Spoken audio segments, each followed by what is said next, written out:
sermon for today is one of the messages that I have really enjoyed in Sulat.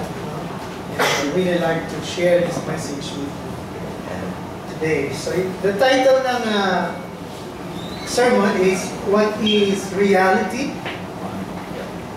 Or Seeing the World the way Jesus sees the world. Na makita natin yung mundo kung paano ito nakikita ni Jesus. Meron isang babae na nagkaroon ng minor accident. Tapos, dinala siya sa emergency room. Tapos, nung tinanong siya ng nurse, yung nanay niya, kasi yung nanay niya yung sumama sa kanya, tinanong siya ng nanay niya, tinanong ng nurse yung nanay niya. Gaano siya katangkad at gaano siya kabigat. Akala mo, na-endure siya, pero bigla siyang sumagot.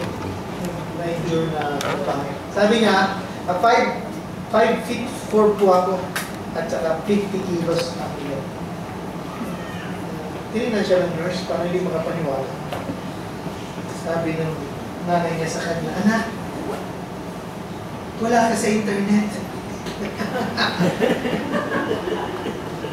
May mga nagchat-chat sa internet, yung status, single, yung height, yung bigat. Pag nasa internet, medyo binabara. Sabi niya, wala ka sa internet. The thing is, internet is real. And nandiyan yan sa paligid natin. Pero kung hindi ka konektado sa internet, walang pakinabang sa'yo yung reality ng internet. Wala kang siya, hindi mo yan nagagaan, wala kang access. It's there, pero hindi mo magamit. Hindi mo magpapinabangan. Yung iba pa nga dyan, ano na eh. Hindi nila alam. Kagaya sa amin, sa office, sa DAP, sa Don Richie House, may fiber optics na dun. Pero ang gamit ng office natin yung luma pa, kaya mabagal pa. So, these are, yung reality na napakabilis ng internet, pero dahil hindi konektado, hindi magamit. Today, we're going to talk about reality as Jesus sees it. Sa yung huling sermon ko po, pinag-usapan natin ng tunay na buhay, true life. We can find it by being the disciples of Jesus Christ. All other ways of life ay, sabi nga ni Christ, the road, the gate is wide to destruction. But the gate to life is narrow, and siya yun, sabi niya, I am the gate. To find life that is truly life, we have to become His follower. And that means, kailangan makita natin yung mundo the way He sees the world. Kailangan ma-open yung eyes natin in the way that He sees. Jesus sees the world.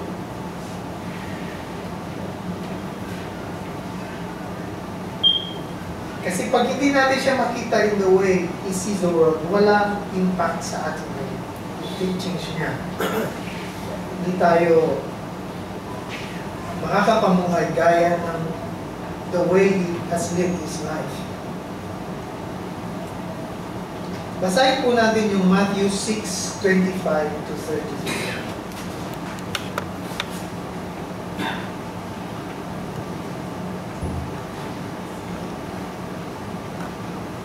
Familiar tayo dito sa text na to. Matthew 6:25 to 34. Therefore, I tell you, do not worry about your life, what you will eat or drink, or about your body, what you will wear. Is not life more than food, and the body more than clothes? Look at the birds of the air. They do not sow or reap, or store away in barns, and yet your heavenly Father feeds them. Are you not much more valuable than they? Can any one of you, by worrying, add a single hour to your life? Why do you worry about clothes? See how the flowers of the field grow. They do not labor or spin. Yet I tell you that not even Solomon, in all his splendor, was dressed like one of these. If that is how God clothes the grass of the field, which is here today and tomorrow is thrown into the fire, will He not much more clothe you, you of little faith? So do not worry, saying, what shall we eat? Or what shall we drink? Or what shall we wear? For the pagans run after all these things, and your heavenly Father knows that you need them. But seek first His kingdom and His righteousness, and all these things will be given to you as well. Therefore, do not worry about tomorrow, for tomorrow will worry about itself. Each day has enough trouble of its own. So, why are there so many Christians na don't live the way Jesus lives? Yes. And another question is, which is related to that, is, do they really know the good news? What is the good news? Ano yung good news na preach ni Jesus Christ? May test po tayo. Number one, Jesus came to provide a way to forgive our sins so we can go to heaven when we die. Number two, Jesus came to establish the kingdom of God. And what is the good news?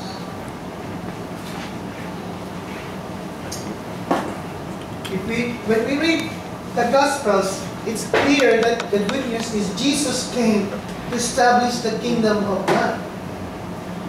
And pumunta siya dito para sabihin na nandito na yung kaharian ng Diyos. God's kingdom is near. And that means we can live intimately with God. Ito yung nawala sa Eden. Ito yung nawala sa Garden of Eden. Nawala yung God. Umalis, pinalabas niya sila Adan at Eva. But now, we can live intimately with God in the present. Yung kapatawaran ng kasalanan is only a byproduct ng establishment ng kingdom. It's a byproduct of the establishment of God's kingdom. Parte yun ng good news. But that's not, alam mo, pag namatay ako, patak sa langit. Wala bang connection yung good news sa buhay natin ngayon? Hanggang lang ba yun pag namatay ako, parang punta na ako sa langit, may barcode, i-scan ako na, shhh! Barcode, okay ka. Pasok ka. Ganun lang ba yun? Barcode yung ano, yung... So, ito yung false narrative is Jesus only came to simply provide an arrangement for the forgiveness of our sins. So we can go to heaven when we die. The living Christ, wala siyang pakialam sa ang araw-araw na buhay natin.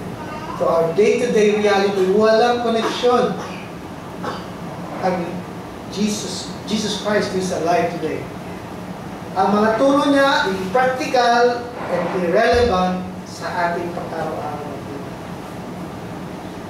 And the teaching that we hear is that the good news is only about sin management. Kailangan, nandiyan lang yan para i-manage yung sin natin. Kailangan maniwala ka para maniwala ka pag namatay ka, punta ka sa langit. Ganito yung sabi ni Charles Ryrie. Sabi niya, you can believe that what he taught while on earth was good, noble, and true. And it was. You can believe he is able to run your life. And he surely is able to do that. And he wants to. But these are not issues of salvation. The issue is whether or not you believe that his death paid for all your sin, and that by believing in him, you can have forgiveness and eternal life. So yun lang. Walang pakialam yun sa buhay mo dito sa lupa. Walang pakialam yun sa pang-araw-araw na life na. Simply, arrangement for sin, for forgiveness of sin has been made, And wala si Jesus Christ sa picture, now living person is simply irrelevant to our present existence. This kind of, ito yung turo kung bakit, itong turo na ito yung dahilan bakit maraming mga Christians na in life nila is very different from what Christ wants us, the kind of life that He wants us to have. Is Jesus Christ irrelevant to our daily lives? Wala ba siya ginagawa sa life natin pang-araw-araw? Nakaupo lang ba yung Diyos sa kalangitan? Tinitingnan ng lahat at wala siyang ginagawa kahit ano? Ito ba yung tingin ni Christ sa reality na walang pakialam ang Diyos sa nangyayari dito sa lupa? Pag-aralan po natin yung ating main text and let's see how Jesus sees reality. The reality according to birds and flowers. Number one, unang reaction natin, pag binasa natin yun, it's an unrealistic teaching. Do not worry about your life, what you will eat, or what you will drink, or about your body, what you will wear. Ano mangyayari pag hindi ko na inisip kung anong kakainin namin? Ano mangyayari pag hindi ko na inisip kung anong pambayad sa tuition, pambayad sa Meralco, pambayad sa telepono, pambayad sa internet? Lahat na lang bayarin, no? Practical, walang relevance. Minsan na isipin mo, baka sa insane teaching, parang baliwan na nagtuturo nito eh. Kabaliwan yan pag hindi ko isipin. Jesus Christ has many unrealistic teachings. Quotation mark. For example, if someone strikes you on the right cheek, turn him the other also. If someone wants to sue you and take your tunic, let him have your cloak as well. If someone forces you to go 1 mile, go with him 2 miles. Realistic, practical. Walang application sa buhay. Christ's teachings, next slide please. Christ's teachings rock our world. Diba? Inuuga niya yung mundo natin. Inuuga niya yung reality natin. Mahirap i-apply at mas mahirap maintindihan. Ibang-iba ang tingin ni Jesus ng mundo the way we see it. His reality is very different from our reality. Kaya sabihin natin, kagaya ng isang Muslim na apologist, hindi naman may apply yung mga teachings ni Jesus Christ. How can Jesus teach such unrealistic teachings? The reason why Jesus can teach such unrealistic teachings is because, ayon sa Kanya, the reality is that a good and powerful God is present and active in our world and cares for us. It's number 2. Reality according to Christ. Next slide, please. The reality according to Christ. Look at the birds of the air, sabi niya. They do not sow or reap or store away in barns, and yet your heavenly Father feeds them. Isipin natin, Jesus has lost His mind. Insane teaching. But the thing is, He sees the world differently. According to Christ, the reality is, next slide please, a good and powerful God is present and active in our world and cares for us. Amen po ba?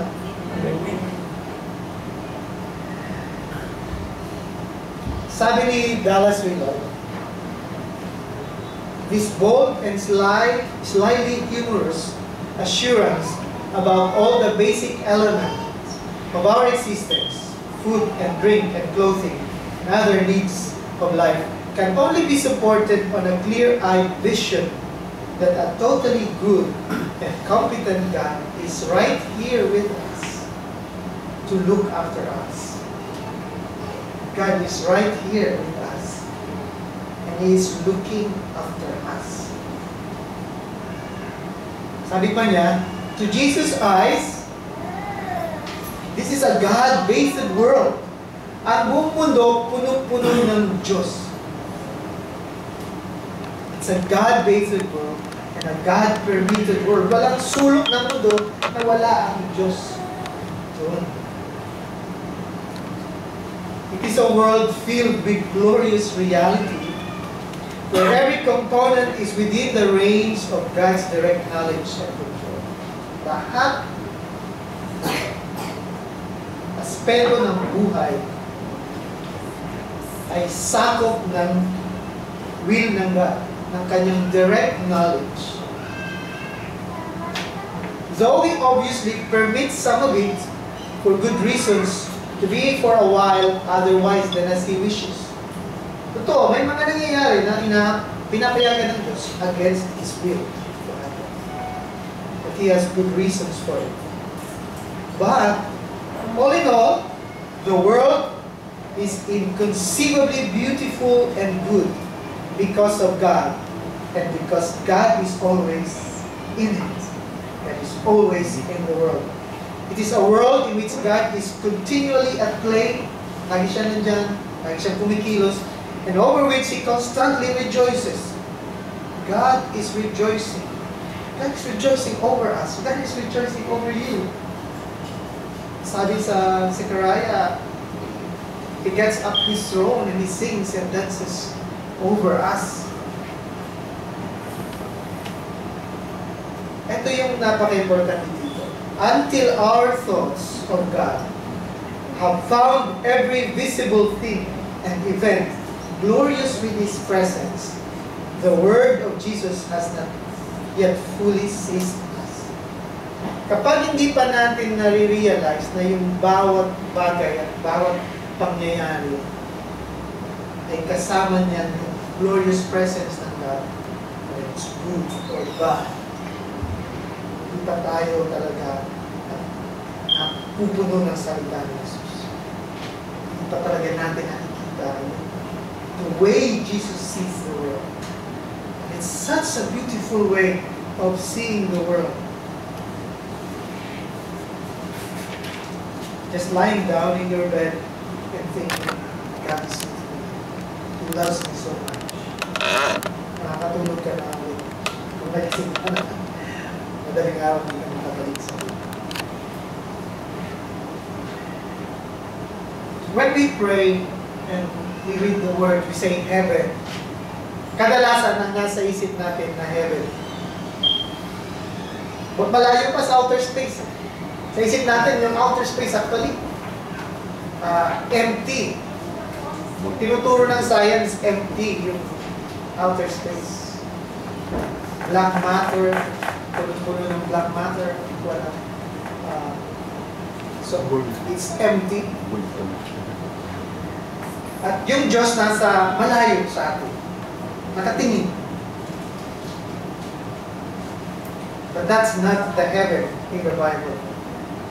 Sabi dito sa next slide please. Dito sa binasa natin ng verse, look at the birds of the air. Sa Greek, yung air, tuuran. And in heaven. And yet your heavenly Father, tuuran niyo, feeds them. Sa translation sa English, magkaiba na. Yung unang tuuran mo, hangin. Yung pangalawang uran ng naging langit. But it comes from the same word. The Greek, uranos, heaven, sky, air. So, ang ibig sabihin ng Heavenly Father is a God who is all around us. The God who fills the air around us, the space around us. In better translation, look at the birds of the air. Yet your Father who fills the air all around you feeds them. Sa Hebrew, there are three heavens. First heaven, second heaven, third heaven. First heaven is this, itong air around us, the atmosphere. The second heaven is the clouds, nandiyan yung ulan. And the third heaven is sa taas pa niyan. Kaya pag ginamit itong salitang heaven sa Hebrew, it's always plural. Hashamayim. Yung iim, yun yung plural nila. Hashamayim. Sa Greek, ganun din pag sinabi ng Father is in heaven. Sa Greek ng plural, our Father who is in the heavens. Plural yun. Kasi yung tatlong component ng heaven, puno yun ng God. Yung, this space around us, this air around us, yung sky, and higher that space, puno ng God yan. That's the way the Hebrew see yung concept ng heavens. Sa atin ibang iba, pag sinabing heaven, wala siyang malayo. Ang laki ng damage niyan sa natin, sa Christian life na. Ang laki ng damage niyan sa natin, sa pang-araw-araw na natin, reality. Yun yung concept ng heaven na alam mo. Malayo ng God. But it's not. God is here. God is in the same room here as you and I. God is in the same room as you and I. Now, that is either very comforting or very scary. That is either very comforting for us or very scary for us unless we know yung totoong character ng God. So, sabi ni, next slide please, the heavens are also here. The heavens are always with us no matter what. The first heaven, in biblical terms, is precisely the atmosphere of air that surrounds your body.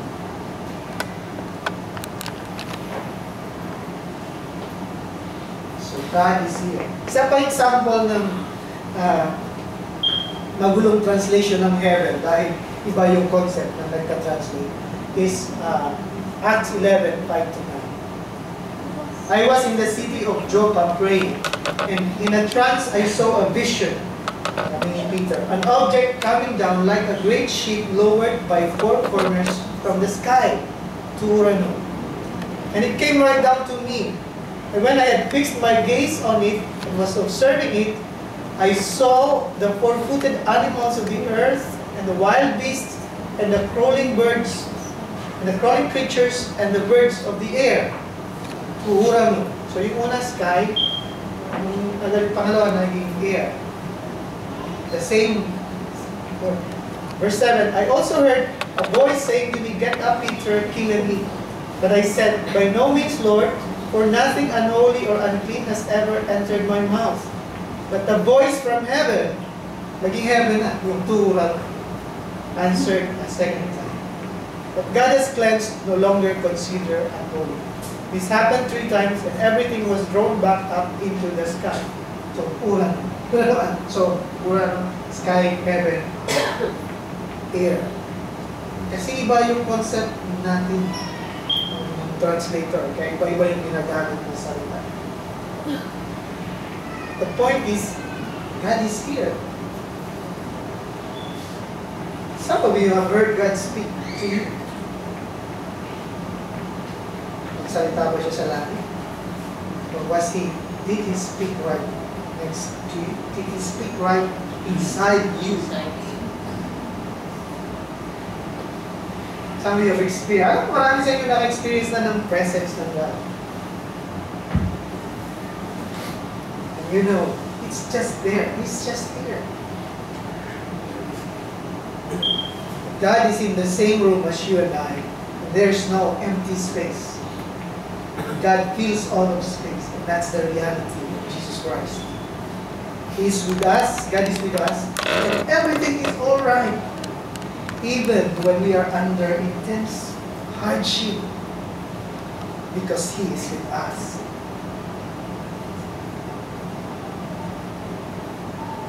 Si Jesus, di ba, he was so scared of dadaanan niyang paghihirap. He was so scared, he was sweating like blood. Pero alam niya, God is with him. Hindi totally nawala yung fear, hindi nawala yung pain. But he knew God, and he was okay with it. So we live in kingdom reality, and we live in kingdom time. Huwag na tayong mamuhay pa sa reality ng mundo. And because we live in kingdom reality and kingdom time. Gaya ng testimony ni Lois, gaya ng kwento ni Ate Cecil na talaga eksaktong dumating na pag-apply niya sa teacher's board, sakto yung kung kailan siya pinag ng God. Nung nag-renew ako ng license, umalis ako ng bahay, 3 o'clock. Kasi alam ko, 6 o'clock magsasara yung sa SM. So, 3 hours, sabi ko, kaya na yan. Ang problema, hindi ko alam, nag-park ako dun sa yung lumang SM, dun pa sa may The Black, dito pa sa The Black, sa kabila pa yung lumang parking nila. Eh yung bago pa lang, inalis na pala dun sa luma yung LTO, nandun na pala sa annex, at nandun sa dulo ng annex, nandun katabi ng bowling. Walang yung sa SM. So maglalakad ka pa lang, abutin ka na ng mga 30 minutes doon. Mabagal ka lang. Binibilis ako maglakad, pero may pilit ko yung sarili ko. You are in kingdom time, hindi mo kailangan magpadali. You can be quick, pero natinahari, di ba? O, pero basta hindi ka yung stress, yung feeling mo. Kaya talaga mabilis. Pero huwag kang na-stress. Pinipilit ko isok-sok sa utak ko, kingdom time, kingdom time. Tapos, naglalakad ako mabilis. Pagdating ko doon, sabi, sir, nagpa-medical na ba kayo? Hindi pa. Medical pala. So, binigyan ako ng number doon sa medical. Nagpunta ako sa medical. Tapos, bago pumunta sa medical, sabi ko, pwede ba magbayad dito na nahuli ng photo-photo? Huli ka sa ng pwede ba? Ay sir, hindi po sa, sa bangko yung binabayaran. Kaya since yung pwede ba nga past 2-3 na yun. So, pumunta muna ako dun sa pa-check up ng mata. Madali. Pero pinipilit ko pa rin sa isip ko, ay, madali. Kingdom time and kingdom. Tapos, ipunta ako sa Bangko de Oro. Magbabayad. Lakad na naman. Pagdating doon, hindi sila tumatanggap ng bayad. Sa dulo yun. Na color coding. Sa Metrobank daw lang. Walang Metrobank sa video. Sa SM. Pinabas ako, nandun para sa Munyos. Nag-taxi ako. Oh. Pagbaba ko doon sa may Metrobank, eksakto, nakapasok ako sa BNB. Nakapasok sa BNB. Labas ako sa BNB, punta ako sa Metrobank. Sir, sabi nung guard, paseros niyo muna yung yung ticket ng book ng IMDA. Saan ba dito may pag-photocopy? Diyan lang po pag labas nyo, kanan kayo dyan sa may parang may jeep, yung parala. Lakad ako. 5 minutes din yun, mainit. Sa alas 4. Pag pasok ko doon, wala akong makita. Tinanong ko yung isang may store, saan ko ba dito yung nagpapapotocopy? Ay sir, wala nandito, umalis na. Saan ba? Doon, ikot kayo dun sa ano. Hindi, talagang yung papunta lang kina Pastor Reggie, yung papunta. Yung movies na talaga, di ba? Yung congressional, dilatan na naman ako. Eh, kung alam niyo yung iglesia ni Cristo dyan sa Muñoz, malayo pa yun dun sa papunta congressional, lakad na. Sige, hanggang nahanap ko, nagpa-photocopy ako. Tapos pabalik, naisip ko, may tatawid ako. Sasakay, tatawid ako ng EDSA, sasakay ako either ng jeep or ano. Tapos, ang hihinto ako doon sa may West Avenue, tatawid ako, babalik na naman ako. Ang layo. So, lakad na lang ako pabalik mula professional. Bayad muna ako sa video, balik ako sa video, ay sa Metro Bank, bayad. Tapos lakad. Malayo-layo din po yun, kung nasa po ba niya ng lakarin. Malayo. Pagdating ko dun sa, ano, pabalik na ako, dun sa licensing, hindi na nagbibigay ng number. Tapos, sir, sabi ko, wala na po bang number? Sabi niya, wala na sir. Pero nakita niya, hawak ko na yung medical. Pero may medical na po kayo? Sabi ko, oo, meron na. O sige, bigay niyo na po dun sa, ano, sa babae, dun sa mga kukuha ng mga application. Naunahan ko kayo ng mga number. So, wala pang 30 minutes, natapos ko yun. So, it's hard lang. It's kingdom time. Ang galing ng Lord. Hindi kailangan na... Pero sa susunod dapat, alas 2 na ako. Umaga. Inaayos po ng Panginoon yung mga lakad natin. Tiwala po yung inaayos ng Lord yan. Amen. Alam naman ng Lord yung mga procrastinator natin. Nung mag-apply kami ng passport ulit, ganun din. 30 minutes galing sa bahay, papuntang Cubao. Usually, pagdadaan ka ng Kalayaan, mga ganong oras, alas 10, puno yan. Mag-apply kami, ang luwag. Praise God. Even things that we have lost, and di namin mahanap-hanap. But pinag-pray, nahanap. I have shared already yung di namin mahanap yung ID ni Angel. Sabi ko, mag-pray tayo. Ilang buwan niya na hinahanap, di mahanap. SSS.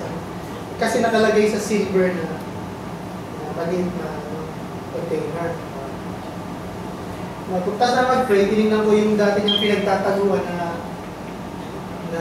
drawer na kulay silver. Nandun, nakatayo nakita ko nakatayo yung lalagyan niya, nakadikit sa kulay silver. Kaya magkaparehas yung kulay ng lalagyan tsaka ng drawer. Kaya hindi makita dito. Pero after mag-pray, nakita lang ba yung God sa mga ganyan na bagay? Pagharap ng ID. No? It happens. It happened to us. Nabasa ko kasi, pag-pray mo, pag hinahanap, sa Bible, ba? Si Saul, nawawala yung mga sheep. Kasi sa prophet, tanong siya kung nasa. God is at work in our lives. He is here. Kasama natin siya. Kung gusto natin, makikialam siya sa life natin. So, even in small things, God cares. God cares for us. Number 3, the real life of God according to birds and flowers. Look at the birds of the air. Your heavenly Father feeds them. See how the flowers of the field grow. God clothes the grass. Base sa sinasabi ni Jesus Christ, napaka-interesting ng life ng God. God lives a very interesting life. Una-una, God is extravagantly generous.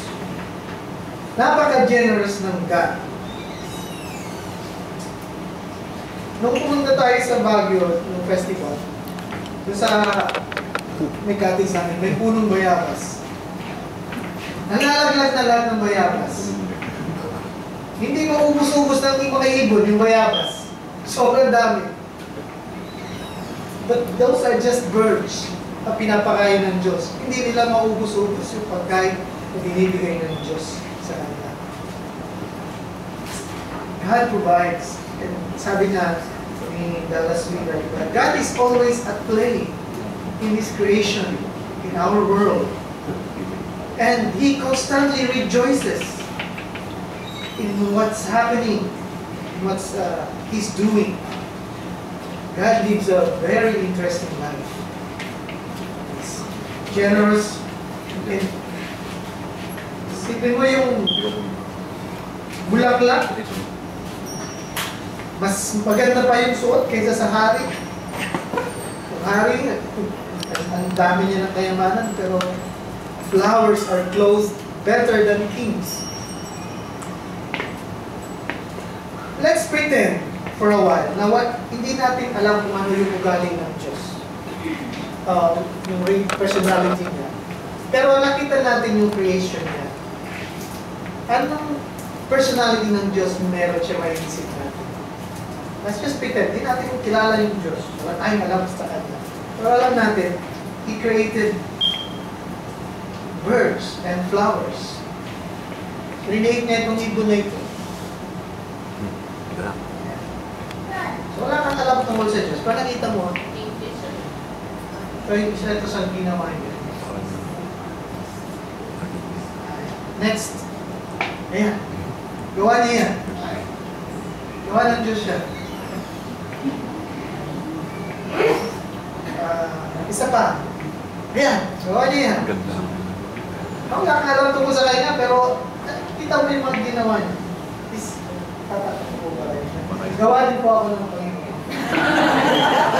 Hindi naman kayo. Sa akin naman kayo. Variety. Next slide. Gawa niya yan. Gawa ng Diyos siya.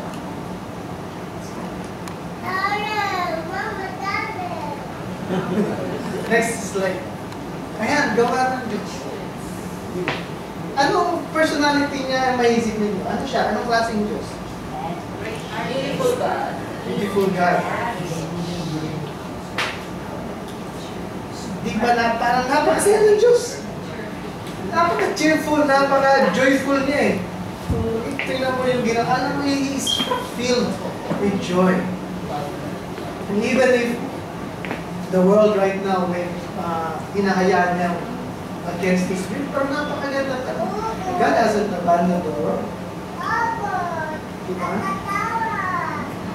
His beauty, and yung kagandahan niya, yung joy niya, it permeates the world.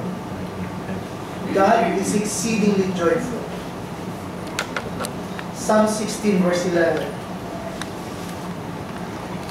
In your presence is fullness of joy. At your right hand are delights forevermore. God is a joyful God because He surrounds us. We can be joyful as well. Pwede rin tayo maging masaya.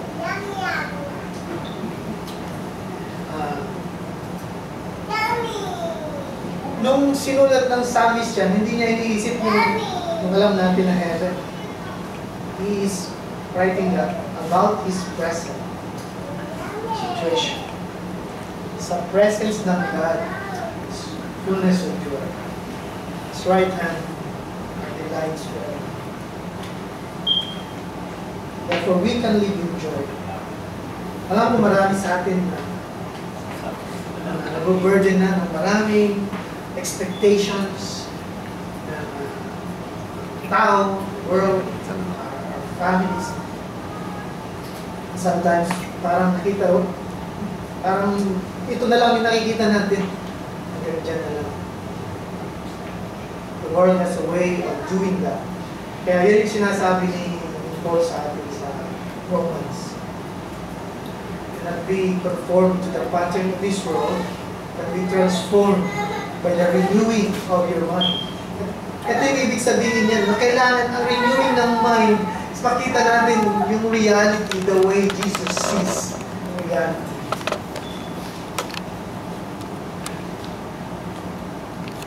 It's a beautiful world. Hindi katapusan ng buhay yan. hinaharap natin. Beyond that, there is so much more.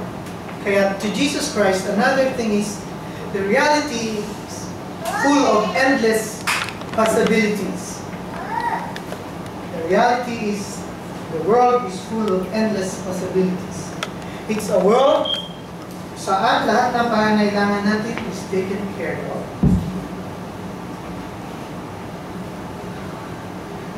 Hindi yung sinasabi na hindi ka magtatrabaho. Huwag kang masyadong mag-aalala. God will take care of it. Diba? Hindi naman sinabi hindi nagtatrabaho yung mga ibon. Diba? Diba nga kung saan pa pumupulot ng paggawa ng nila, nest. But they don't worry, they are joyful in doing it. Our needs will be taken care of. Ang kailangan natin isip is makita yung reality. The way Jesus sees it. The way Jesus sees the world is that it's full of endless possibilities. In His reality. Matthew, naalala natin yung sinabi ni Jesus kay Martha.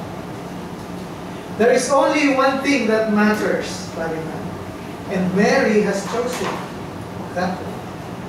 Mary has chosen Jesus.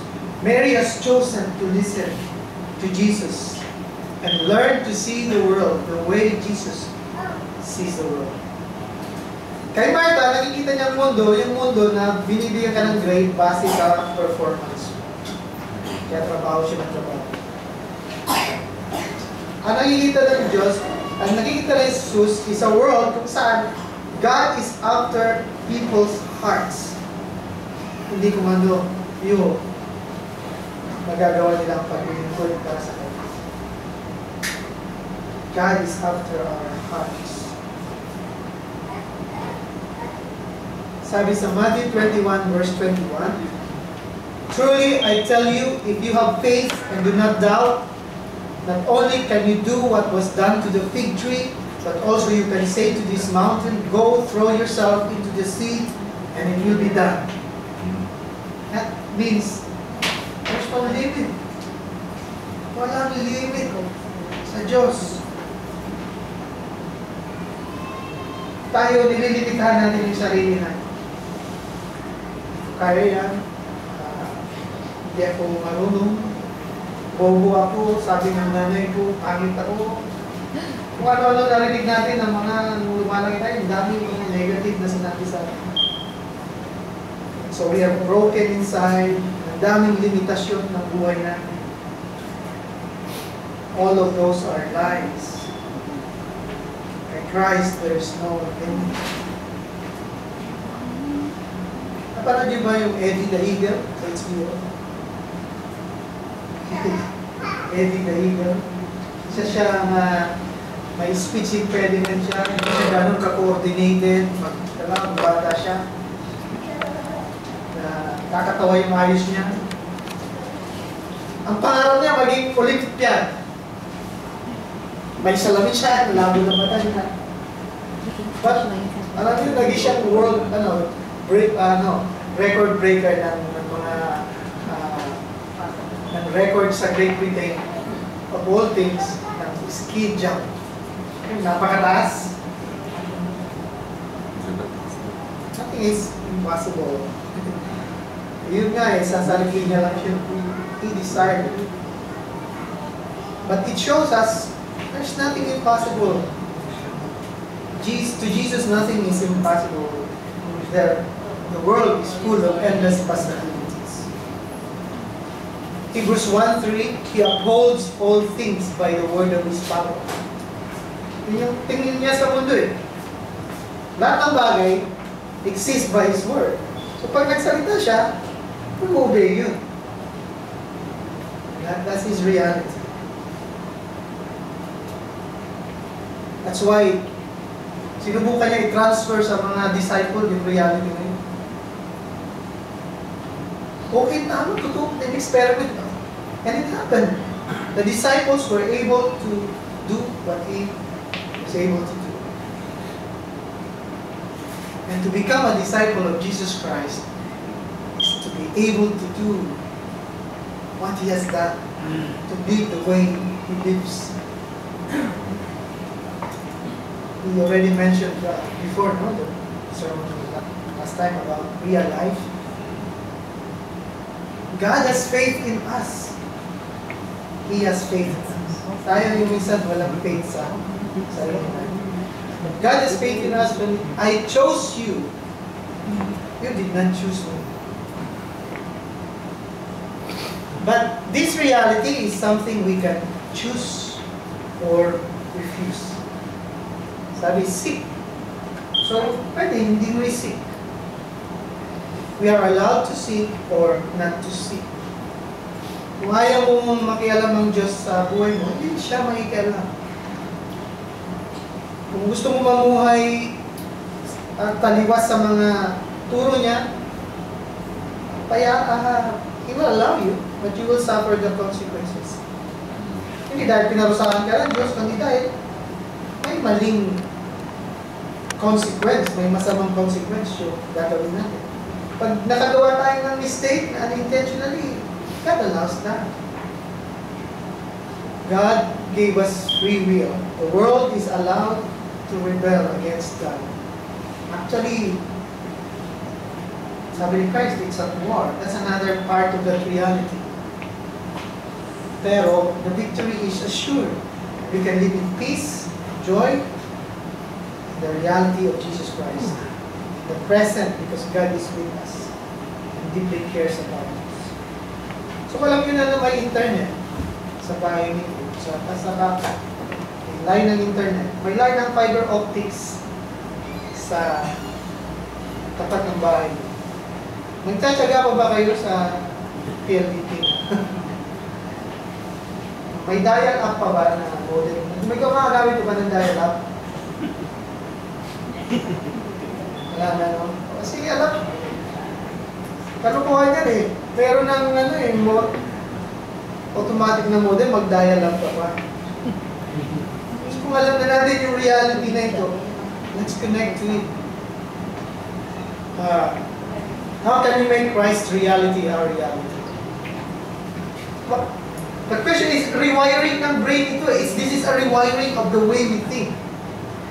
Kasi automatic na yung neurons ng brain natin mag-fire. Pag nakita mo yun lang yung reality sa isip natin. But to rewire the brain, kailangan ulit-ulitin. Repeat. Kailangan nag-memorize tayo. Repeat. Si Pete tsaka si Repeat nakaupo sa fence. No. And Pete fell. Who was left? Pete and Repeat were sitting on a fence. Pete fell. Who was left on the fence? Pete and Repeat were sitting on the fence. Pete fell. And who was left on the fence? Pete and Repeat. Kasi sabi, repeat. Yun din yung salita natin. Repeat. Shema, di ba yung Shema? Sulat nyo sa mga pinto, igapos nyo sa kamay nyo, ipasta nyo sa noo nyo. Repeat. Read it, memorize. Sabi ng mga nag-aaral, it takes 5 to 20 times para pumasok sa isip natin yung isang wala.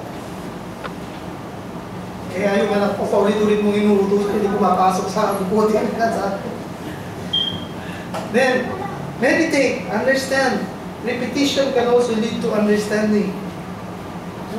Kaya nang sabi niya, Ate Lulu, nung minemorize ng Ephesians chapter 1, sa kanya lang naintindihan, meditation, it gives time para mag-sink in. At first may be strange. After repeated exposure, it becomes clear, understandable, and then apply. Nasubukan nyo na ba mamili ng sapatos? Nung isinuot nyo, binili nyo agad?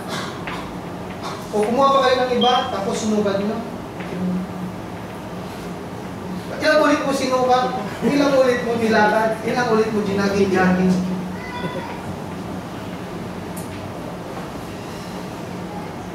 Kailangan ulitin para makumbinsi ka. Ito talaga yung para sa akin. It takes time for us to be convinced. So, the same thing apply. How do we live like Jesus for a day? Try not worrying for a day. Sa araw lang. Kung ano lang. Huwag ka mag-worry. Sa araw lang. May papasok sa isip mo na mag-aaral. Ay, ayoko mag-worry ngayong araw. Huwag ka mag-worry. Sa araw lang. And then, try not hurrying for a day. Madali. Pero gising ka na mas maaga. Medyo agaran mo. O, take breaks in the middle of your work. Kung pagod ka na sa kaupo, maski na yung batok mo, masakit na yung likod, hindi ka gumagalaw, naka-internet tayo lagi. Kasi trabaho natin yun, talagang pagsira ng katawan. Take breaks, take a walk, silent, create an island of tranquility, deep breaths, and silence. And then, lastly, try offering God the first fruit of your thoughts in your mind. Pag-meditate tayo kung gaano kanya kamahal, yung sacrifice ni Jesus para sa atin. His love surrounds us.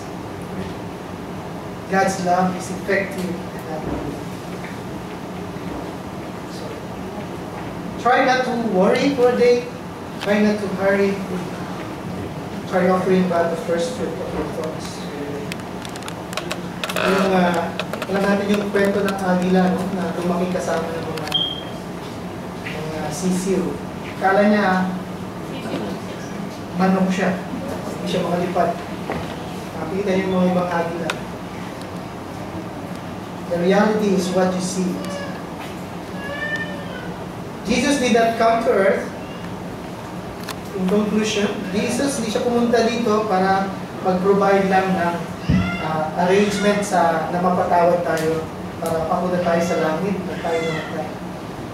Pumunta siya rito para establish yung kingdom ng God at para turuan tayo paano mabuhay ng full life. According to Jesus, punong-puno yung mundo natin ng God. Our world is God-based. According to Jesus, God is extravagantly generous. Exceedingly joyful. According to Jesus, our world is full of endless possibilities. He has come to teach us how to live in this reality. He came so that right now, mabago yung buhay natin. Our hearts, our attitudes, our behavior. He came so that right now we can become a force for good. Through us, He wants to change the world. Let's get real. Let's learn to see the world as Jesus sees it. It's an awesome reality. It will teach us how to live a good and beautiful life. Let's pray. Father in heaven, teach us and help us to rewire our brains para makita namin ang katotohanan sa mata ni Jesus Christ, paano He sees the world. Thank you for teaching us, and thank you for your wonderful life, for your extravagant generosity, for your exceeding joyful joy. We want to connect to your reality.